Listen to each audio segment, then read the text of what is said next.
Okay, I want to clear some myths that have been going around for probably decades, I think, since ever VPN companies started showing up on the market. The issue that most people believe is that a VPN service will increase your anonymity, much like downloading whatever fucking 10 antiviruses on your computer. No, it will not increase your anonymity, it will not increase your security, it will not increase your privacy at all. The only good, useful case for using a VPN might be proxying your data throughout the internet to another country.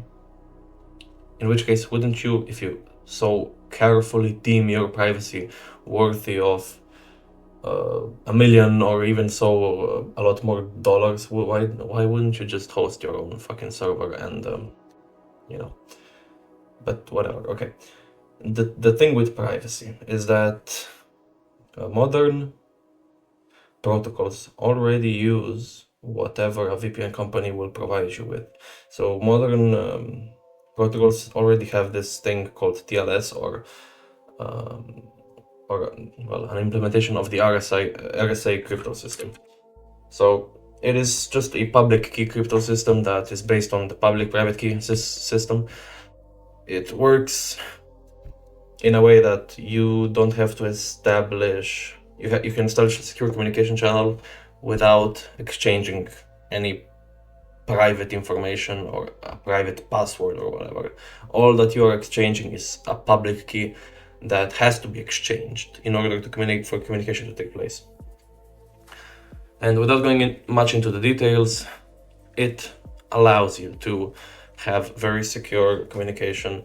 Of course, then after you have established a secure communication with public key crypto system or some elliptic cryptography or whatever, some other manifestation of it, you can switch to AES, the AES standard. Specifically, usually you should switch to AES 256, which is what VPN companies like to call military-grade encryption. So they like to brag about it, that you have military-grade encryption, but all that you actually have is what everybody else on the fucking internet has. There is no benefit to it. So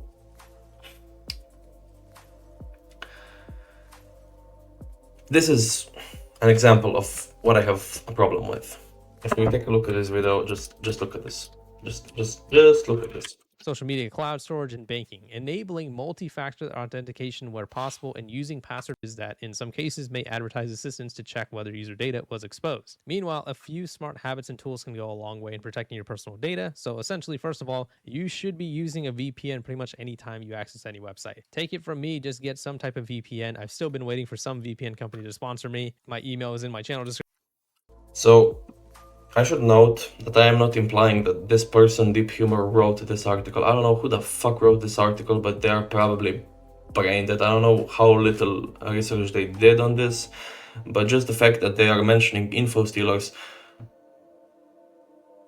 and a VPN service as a means to protect it is just a laughable matter, because, you know, an info stealer is malware that scans a computer for personally identifiable information such as login details and financial information. The information is then sent to the attacker.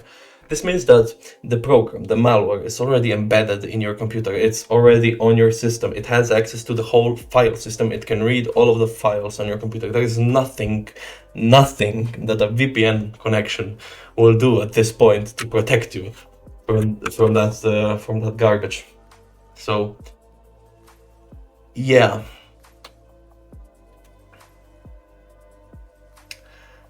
And even this, well, use a VPN when you're on a public Wi-Fi. No, because the protocols which you are using are if they are not, well then yeah, I guess a VPN would make some sense. If you're using FTP or Telnet or I don't know what in this day and age, but surely, hopefully something modern. So probably SSH, SFTP, or HTTPS. If not, then yeah, okay, a VPN might actually not be that bad of an idea. But most people are going to be using HTTPS and SFTP or SSH. If they're skilled as well, they will probably, you're not going to use FTP on a fucking Starbucks. inside of Starbucks Wi-Fi. There is no shot that you're gonna do this because if you know what FTP is, you probably already know not to do this. Because yeah, it's plain text protocol. So yeah, okay, then be careful about clicking on links and downloading attachments. Of course, keep your apps and operating systems updated on all devices. Okay, yeah. This is just annoying, but I guess you have to do some compromise, whatever. Okay. Another bullshit line that I like to just fantasize about is password managers, because a lot of people recommend password managers and then preach about security and privacy and anonymity and whatever the fuck, and then just go on about advocating for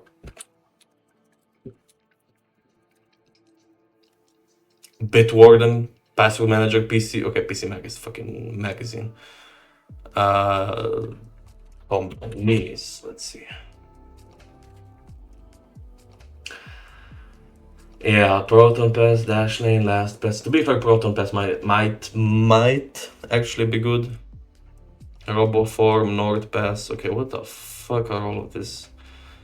LastPass, yeah, the LastPass breach was just amazing. Don't we all agree? You know, security first. God damn. Now, if you want actually, you know, secure password managers, just take advice from people that recommend KeePassXC or KeePass at all, like local open source password managers. Because guess what? If your passwords are stored on a cloud, that is just additional surface area for your passwords. It doesn't need to be stored on cloud. You can just put it on a fucking USB drive and encrypt the USB drive. Jesus Christ. So yeah, okay. Aside from this annoyance I usually encounter in public, info stealers, yeah, I mean, in this case, I think they meant man-in-the-middle attack, but here's the funny thing, not even a man-in-the-middle attack will be able to read HTTPS traffic, because HTTPS traffic, much like SSH, much like SFTP, much like any modern protocol that uses encryption, will use certificates. So you cannot just modify public, private, you cannot just... You cannot, how do I say this? Forge or modify public keys when in the initial public key exchange, when the server and the client are connecting together, because certificates will come and the connection will be blocked. So, you know, when you're connecting to any website, you have this connection is secure, and you can then see that certificate is valid. It is issued by a valid certificate authority, which your computer inherently trusts. Especially, I guess this is embedded in your browser. Some specific organizations are trusted by your browser or by your operating system. So yeah, Let's Encrypt is one of those, which hands over certificates for free. Some other companies like to offer a price for that, but you know, that's whatever. So say somebody was sniffing on my traffic to Wikipedia and they were to self-sign a certificate.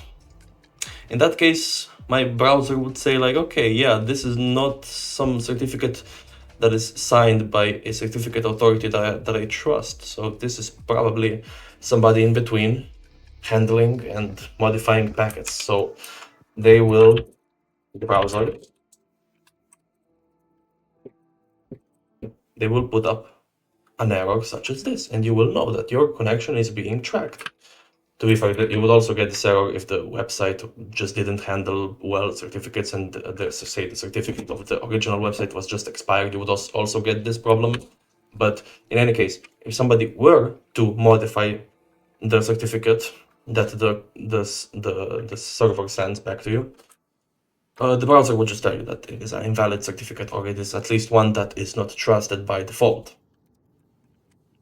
So in fact, this is what you're paying for when you pay for TLS or SSL for your website. You're paying to be recognized as a valid website. Yeah, technically you're paying for nothing, but okay. Because technically you could just, you know, get a certificate bought from Let's Encrypt and you would have valid certificates.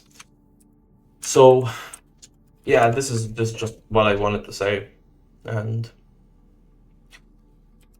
you could put up an argument that, oh yeah, you need mutual authentication, you need MTLS or mutual TLS, so you need certificates from both sides, and the attacker can take advantage of the fact that the client is not sending a certificate to the server. But in what case does that come handy or practical? In no case, because the ID of the user is usually a username or password which is embedded inside of the HTTP packet, which is encrypted. So the attacker would have to decrypt it to mask itself or himself or herself as you. So you would have to break RSA to break RSA. And then even in that case, if you do break RSA or HTTPS, you will also likely be able to break the VPN connection. You're getting the same level of security. You're just masking you're just putting another layer of security on top with the same layer of security. So if the hacker breaks the VPN connection, they will also be likely to break your HTTPS connection. In that case, they probably have a quantum computer that actually fucking works, which in this times it's, I don't know, still far from true, but or from any practical reason, but yeah. So this was the rant I wanted to get out.